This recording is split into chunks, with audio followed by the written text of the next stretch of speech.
The new Teenage Mutant Ninja Turtle movie is out, and April O'Neil is stealing the show. Unfortunately, it is not for the reasons you might think.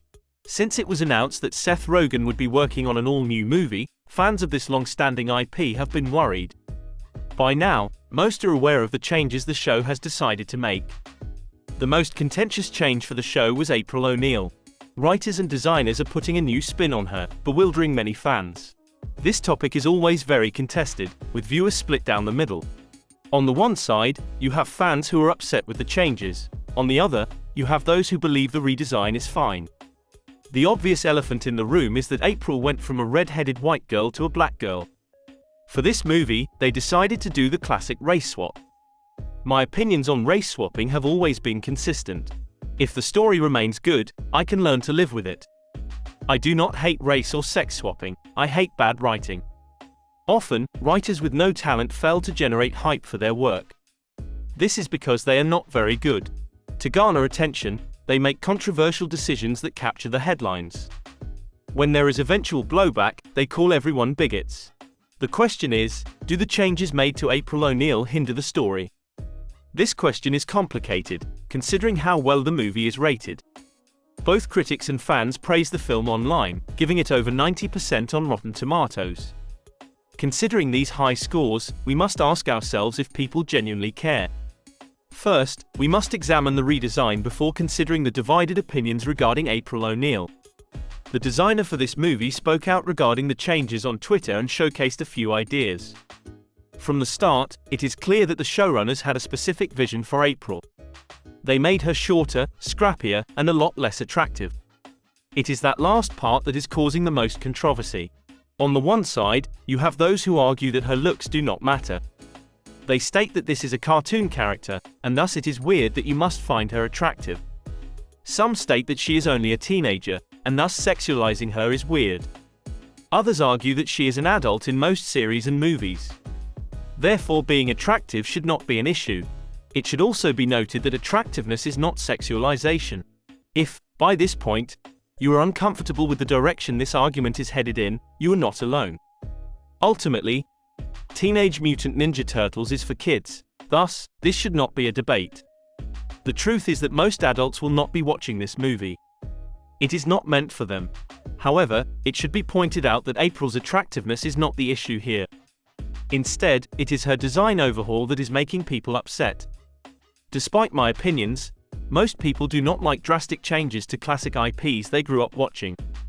Even if they do not watch the reboot, as they might have outgrown the series, many will focus on the principle of the matter. You might disagree with this mentality, but most are sick of reboots that have nothing to do with the original. Not that this movie is an example of that. The creators behind the rebooted Teenage Mutant Ninja Turtle series are apparent in their motives. They state that April O'Neil needed redesign to make her more relatable and grounded in the real world.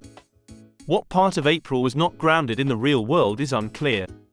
Although they want to make her more relatable, they do not specify what made her previously unrelatable. She has always been a fan favorite, thus, I am still determining what they mean. They are free to do so if they want to make the changes. However, the reason provided needs to make more sense. The only conclusion I can draw from that statement is that skinny women with breasts are not relatable. In their quest for inclusion, they are busy with other rising women naturally built like this. Once again, they can highlight any body type they want. This is a children's cartoon. Thus, this conversation should not even be a topic of discussion. However, you make it a matter of debate when drastically overhauling a beloved character. When you make statements such as she needs to be more relatable, you are making all of this matter. The traits that they list are all personality-based.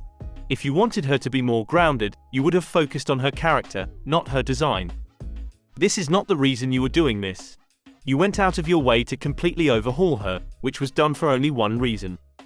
You needed the media attention that comes along with making these changes. No one would have known about this reboot if it was not for this issue. I am not a fan of playing both sides of any argument. I will once again make my opinion clear. Race swapping does not bother me as much as it does other people. I am primarily focused on the story. If that is good, it does not bother me. I am also a fan of allowing new audiences to choose what their characters look like. I grew up watching Teenage Mutant Ninja Turtles. No one can ever take the original away from me. Thus, if you want to make changes for the new generation of viewers, you are free to do so. I will not watch it if I dislike the changes and re-watch the original. However, I will not pretend these changes are made for noble reasons. You know what you are doing when you do this. You are trying to provoke an emotional response.